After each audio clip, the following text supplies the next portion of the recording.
बहुत महत्वपूर्ण श्लोक है। देखिए, शास्त्र में किसी बात को अन्वय या व्यतिरेक तरीके से बताया जाता है।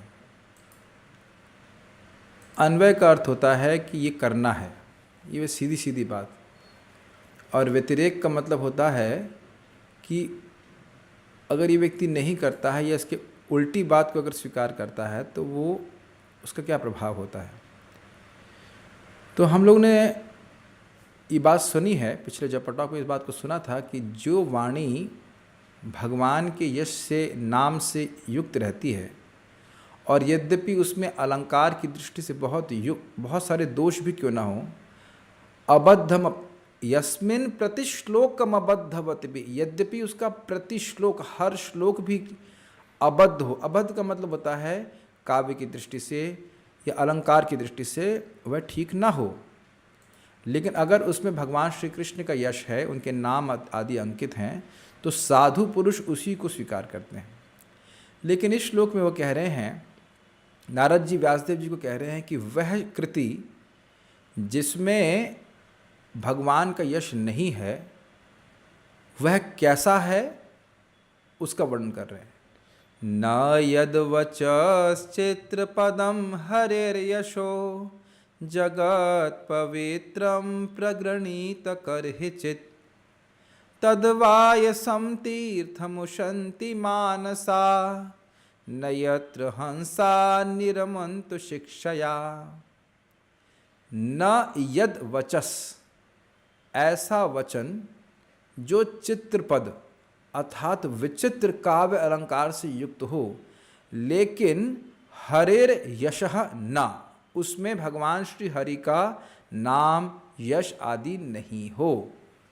वह यश कैसा है?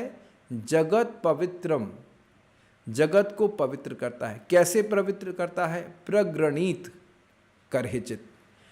तो प्रगृणित का मतलब उच्चारण करने से।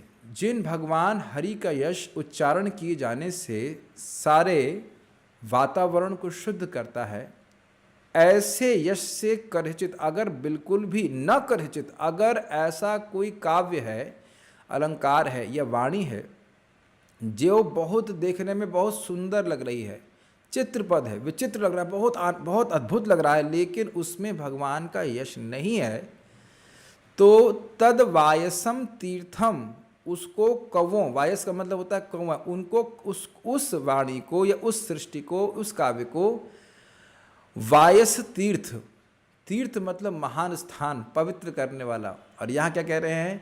वायसम तीर्थ, उसको कौवों का तीर्थ उशंति, मानते हैं। तो कौन मानते हैं? मानसा, मानसा अर्थात साधुजन, हंस, यहाँ पे हंस शब्द भी आया है। तो मानसा मतलब साधु लोग ऐसे काव्य को कौवों का तीर्थ मानते हैं। जैसे यहाँ फोटो में भी दिखा रहे हैं, कौवे इकट्ठे हुए। कहाँ इकट्ठे हुए हैं? कोई छोटा पशु है, भेड़ है, मर गई है, अब उसको खाने के लिए पूरा कौवा का समाज इकट्ठा हुआ है। जहाँ पे गंदी वस्तु पड़ी रहती है, उसी को, कहीं खखार है, कुछ और गंदी गंदी वस्तु है, उसी को देख करके, कोई मरा हुआ पशु है वो पड़ा रहता है, उसके शव को देख करके कौवे काँव काँव करते हैं और अन्य काँवों को बुलाते, देखो कितना अच्छी वस्तु है। समझ रहे हैं तीर्थ क्यों बोल रहे हैं?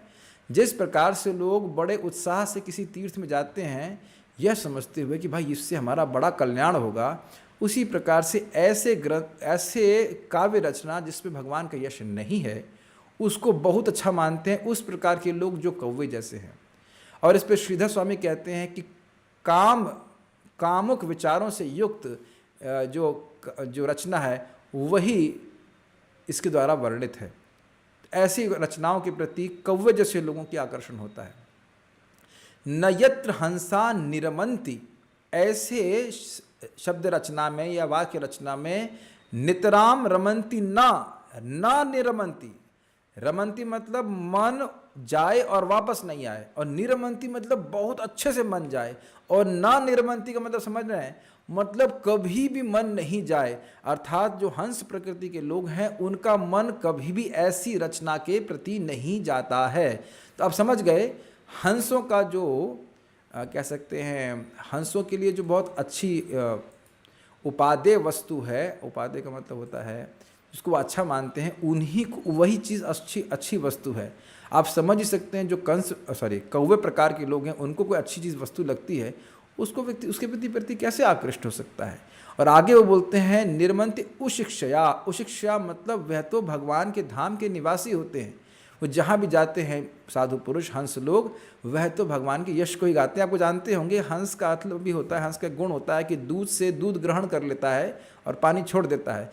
तो जगत में सार वस्तु हंस लोग क्या समझते हैं, भगवान का यश, उसको ग्रहण करते हैं। और इस प्रकार का जो फालतू का लिटरेचर है जिसमें भगवान का यश नहीं है, उसको त्याग देते हैं। हमारे लिए क्या शिक्षा है? शिक्षा ये है, देखिए, कि यदि हम वाकई भगवान के चरण कमलों की प्राप्ति करना चाहते हैं तो हमको पूरा दिन जितना संभव हो सके ऐसी बातों से अपने को दूर रखना है जो भगवान के यश से रिक्त हों, जैसा यहाँ बड़ा स्पष्ट लिखा है। और नहीं तो हमारा चित्त गंदा हो जाएगा। और हमारे चित्त में दो प्रकार के लोग हैं, एक हंस प्रकार का, एक ड्यूटी टाइप का है, और एक कौवे प्रकार का व्यक्ति है। उस कौवे को भोजन मिलेगा और बहुत जोर जोर से वो काँव काँव करेगा। बहुत बड़ी शिक्षा हमको प्राप्त हो रही है। तो अन्वय समझ में आया? अन्वय वाली बात ये थी, अन्वय मतलब डायरेक्ट बात ये थी कि भाई भगवान के यश को गाना है, और व्यतिरेक ये है कि जो भगवान के यश से रिक्त वाणी है उसके संपर्क से हमको दूर रहना है। तो देखिए कितनी सुंदर बात है श्रीमद् भागवतम में। इस श्लोक में भी भगवान का यश है कि नहीं? शब्द है ना, भगवान का नाम है ना, इसमें हरे शब्द आया कि नहीं? और यह भी बताया कि भगवान का यश पूरे जगत को पवित्र करने वाला है। तो जितना हो सके श्रीमद् भागवतम का श्रवण, हरे कृष्ण मंत्र का जप, इस प्रकार से संपर्क में रहेंगे तो निश्चित रूप से हम लोग हंस बनेंगे और हम अपनी कौवा प्रकृति से दूर रहेंगे। और अगर हमारे रिश्तेदार भी इस प्रकार के हैं जो काँव काँव काँव काँव करने वाले हैं, तो उनसे भी दूर रहने का प्रयास करना चाहिए। हरे कृष्णा। श्रील प्रभुपाद की जय।